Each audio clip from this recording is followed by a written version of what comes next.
execution of their national hero, Jose Rizal. Story.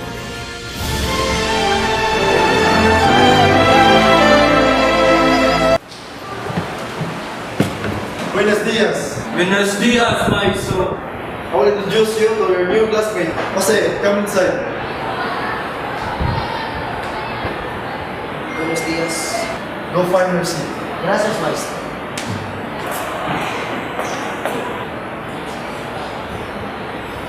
Jose, Yes, maestro. do you know Latin? A little, sir. Do you know Spanish? A little, sir. Silencio, por favor. Jose, sit down. Pedro!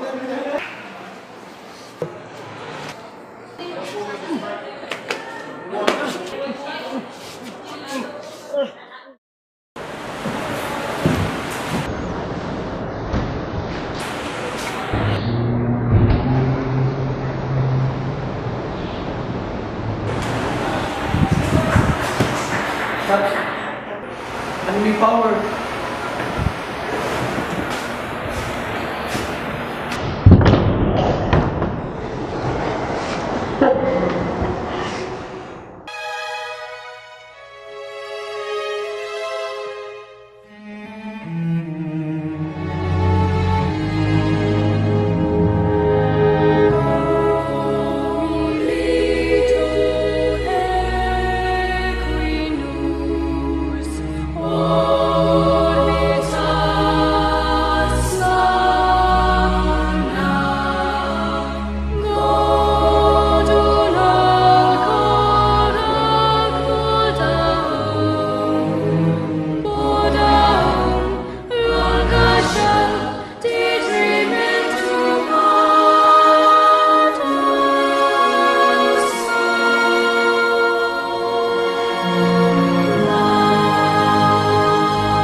Not a single leaf, come is yelled, can move except at the will of the divine creator.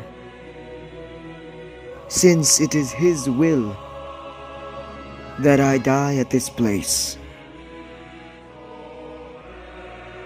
may his will be done.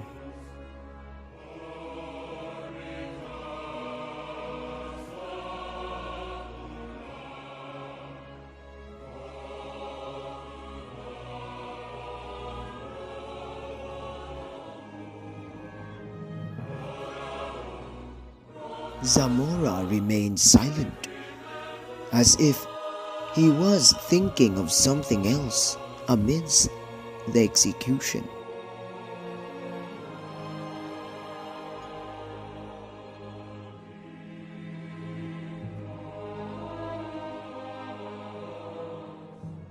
Burgos sat on the garrote, but eventually stood up and shouted, "What crime have I committed to die in this manner? Is there no justice on earth?" A friar pushed Burgos back into the garrote. Burgos struggled but was able to stand up again and yelled, "I am innocent! I have not committed any crime." The friar hissed and replied, "Even Jesus Christ was without sin." Burgos, because of the reply, silenced and sat down to face his death. Before the hood was placed on his head, the executioner knelt before him and said, "Forgive me, Father." Burgos replied calmly, "I forgive you, son. Perform your duty."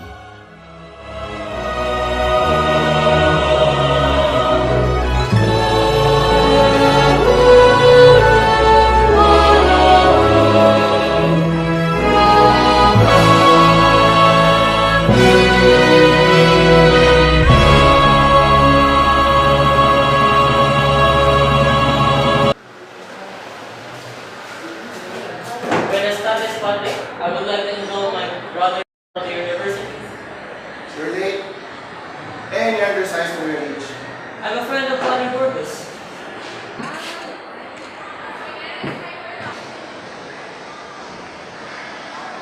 Okay, you're enrolled. Go ahead, sign in. Sign in. Gracias.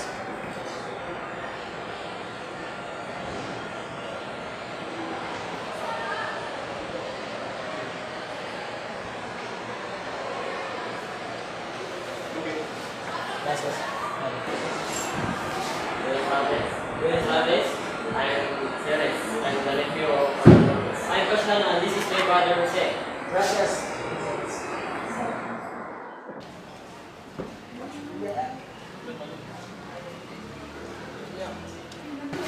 What business do you have, Senor? I'm here to talk to my mother.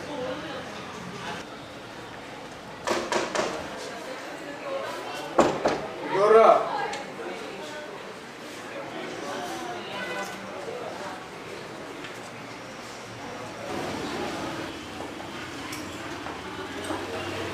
Mama.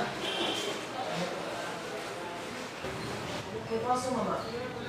Hindi ako saron. I did not poison her. Calm down, mama.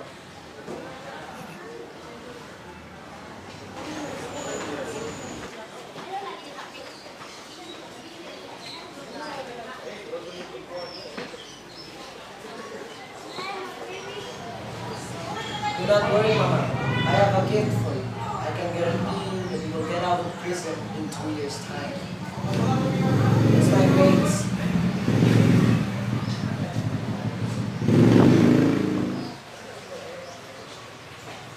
I'm so proud of you.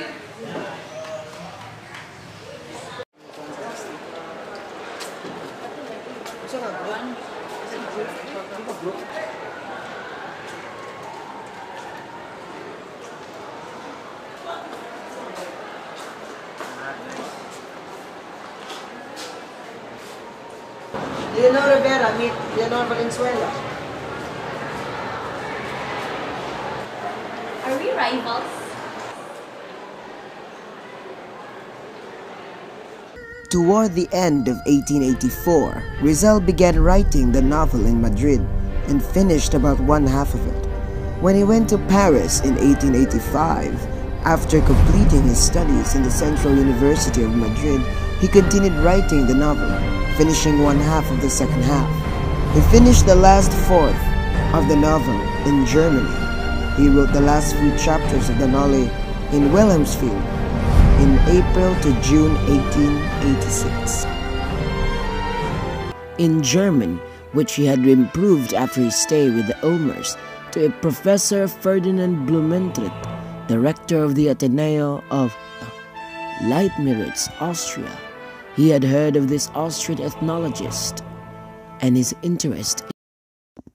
Because of the publication of the Noli Me Tangere and the uproar it caused among the friars, Rizal was warned by Pasciano, Silvestre Ubaldo, Chingoy, and other friends not to return home, but he did not heed their warning. He was determined to return to the Philippines.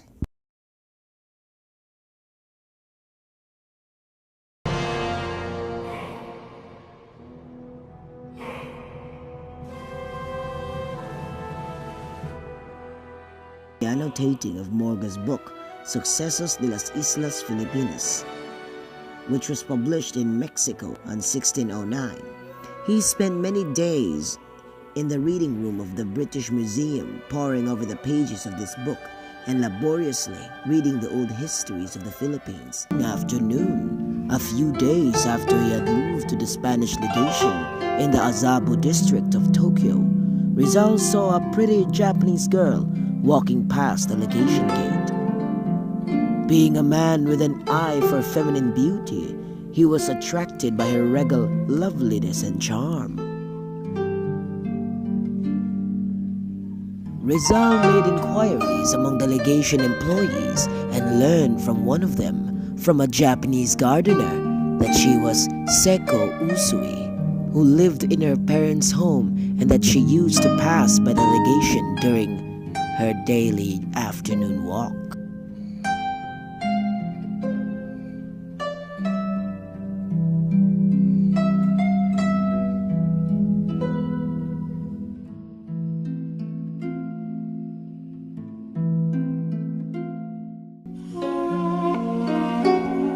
following afternoon, as the Japanese gardener relaxed his muscles from the daily hard work,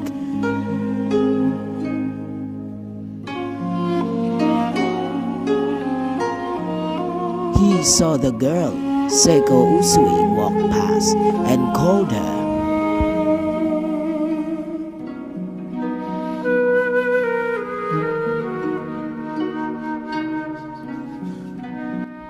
The Japanese gardener saw Rizal walking in the other way and called him. He took off his hat and politely introduced himself. A called her almost met daily.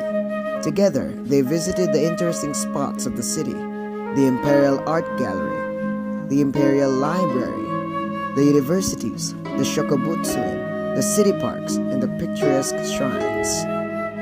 Jose-san helped Rizal in many ways, more than a sweetheart. She was his guide, interpreter, and tutor. But like the other romances of Rizal in the past,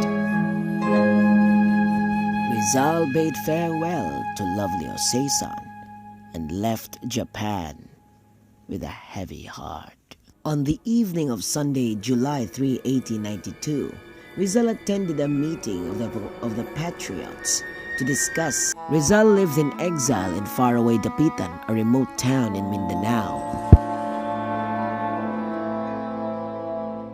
This 4-year life was tediously and exciting, but was abundantly fruitful with varied achievements.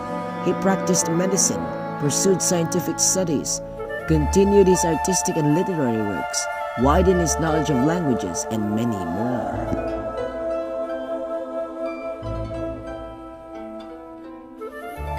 Josephine Bracken, an Irish girl of sweet 18, escorted her adopted father.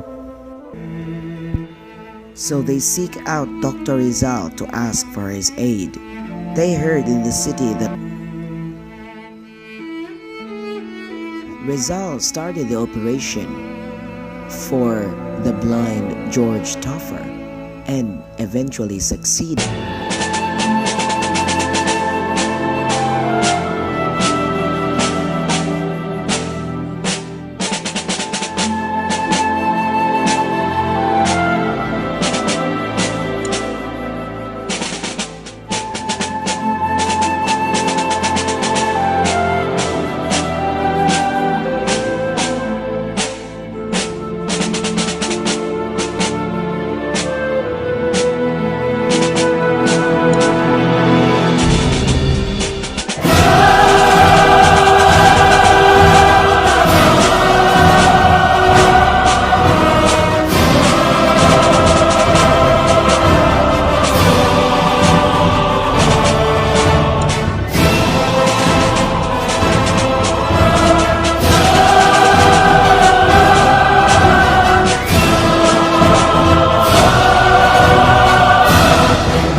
And then, Rizal was finished by a mercy shot.